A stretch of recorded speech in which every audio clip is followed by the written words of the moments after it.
Hey, I'm Heather, and today we're going to be taking a look at one of my favorite suburban chicken coops, and it just so happens to be my mom's.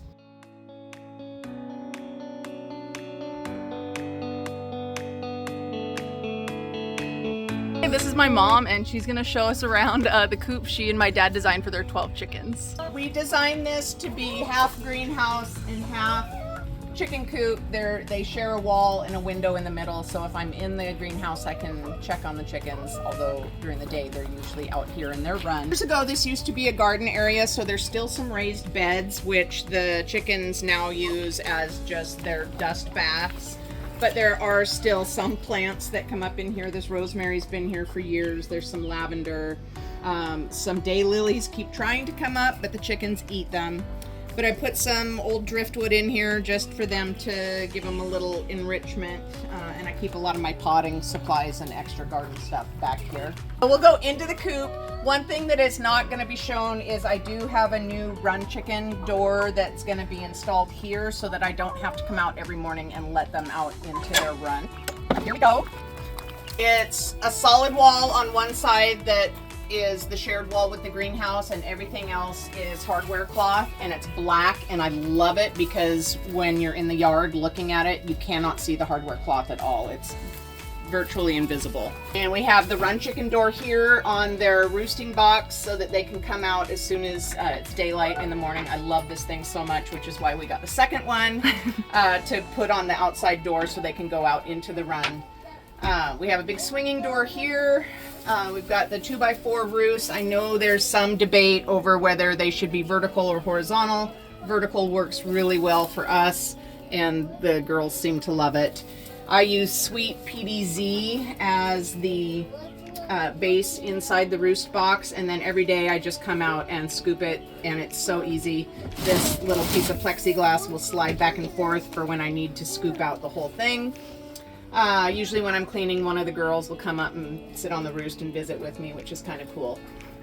For the ceiling, we repurposed some old wall panels that are semi-clear, so they get a lot of sunshine and light in the gloomy days here in the Pacific Northwest. It keeps it fairly light in here, which is really nice. We do use the deep litter method, which has worked really well for us. I originally had straw up in the roost box as well, but because I couldn't get it deep enough, it did smell like ammonia, so then I switched to the sweet PDZ, which has eliminated that completely, and it's so easy to clean. The flooring is been almost a year now since we did the original straw, and it's broken down and the girls love to scratch in it. I did throw a couple of new flakes of straw in here this morning just because they love to dig through it.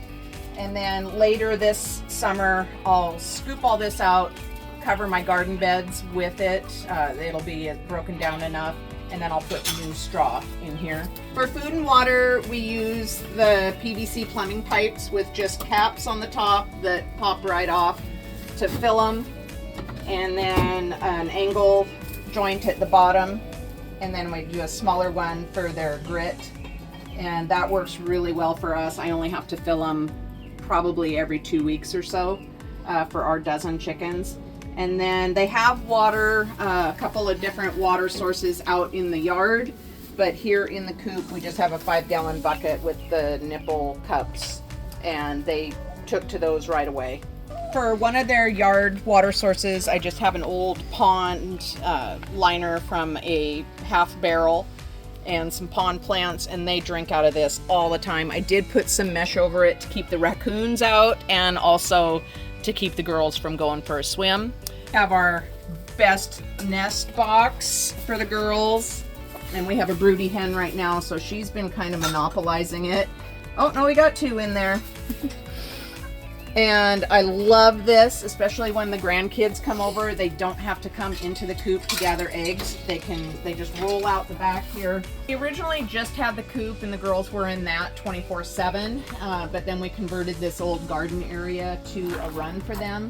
And we had a bunch of this black hardware cloth left from doing the coop, and so we just made that into a fence at the exact height that the hardware cloth was, and it's worked really well.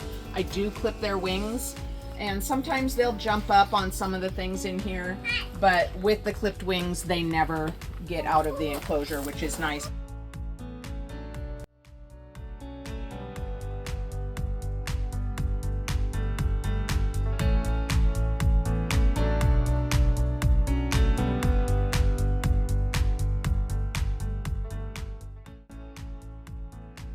I love this coop. I think it's so beautiful. It's made with tons of recycled materials. Things are so streamlined, like with the feeders and the nesting box. I think that about does it. Thank you guys.